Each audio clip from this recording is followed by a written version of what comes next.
And it's always been frustrating to me as both a programmer and an instructional designer that we can create amazing material, videos and step-by-step text or printed instruction, that we're always very dependent on a great educator to dole it out at the right time.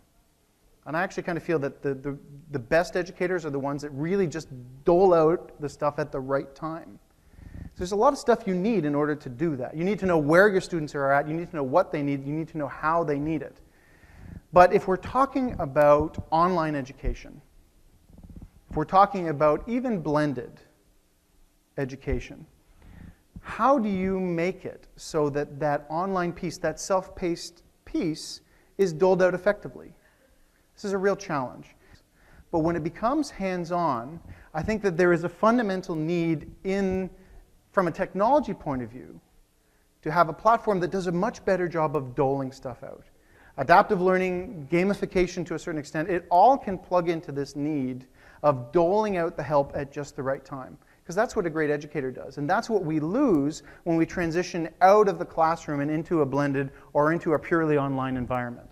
Can educational technology be used to enable, take this or leave this? This is maybe one of my most important lessons learned for years as an educator of hands-on learning. Is that there are basically 4 pieces. I don't think this isn't groundbreaking.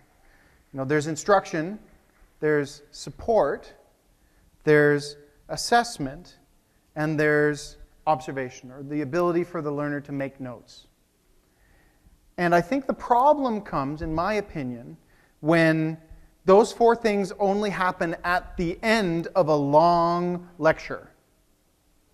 That's how we work. And you could probably argue there are other pieces, or some of them are about the same. But regardless of what you think those individual pieces are that make good learning or good validation of learning, my feeling is you've got to chop up your learning experience into pieces.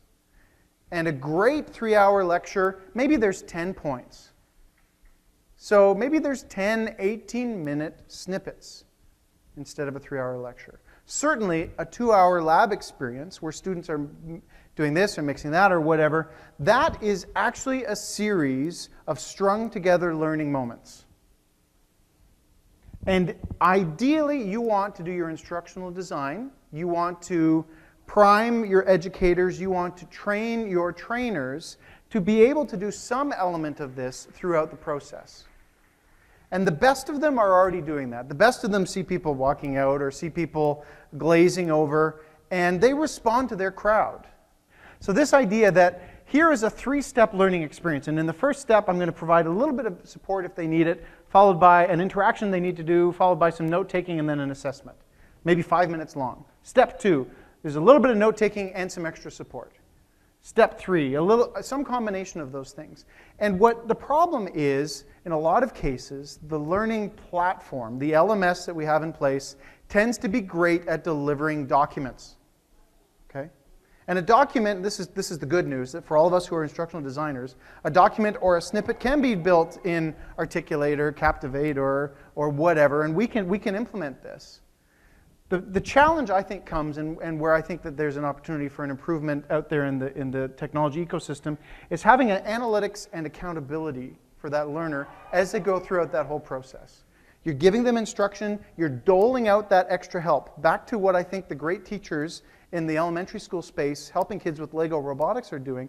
They're giving them the extra help just at the right moment because they see they're stuck. If you give them all the help at once, none of it means anything, and they don't try and they don't fail. If you withhold the help, they get stuck. If you wait for them to come to you, they may never raise their hand. Okay? So that is my kind of view of how you break a learning problem into digestible chunks. They can make notes. They can take pictures of what they're doing. They can look up something on the job site and take a picture of this and for later reflection. So that, I think, those features of ability to integrate note-taking, support, and instruction all together are really important. And assessment is important. We had a lot of lessons learned by talking to hundreds of educators in the college space about what they're doing for flipped classroom. And again, hundreds of educators, many hundreds of definitions of flipped classroom. But in all cases, it's about scalability. It's about making education a little bit better. It's about funding and logistical challenges. They need to do more with less, and they need the results to improve. I mean, that's the same challenge we all have, right? Everything they do, if it's done right, is adding real value. The prof is just helping all the time. It used to be he would have to have the same conversations 5 or 6 times. But imagine if you as an educator didn't have to spend the time on that piece. And every one of those minutes that those kids had were stuck while their hand was up, or that you couldn't help someone else if that problem went away. And I believe very strongly that the future of what education means in the academic sense, and that this will ultimately align in the corporate sense, is just making sure that you're always adding value.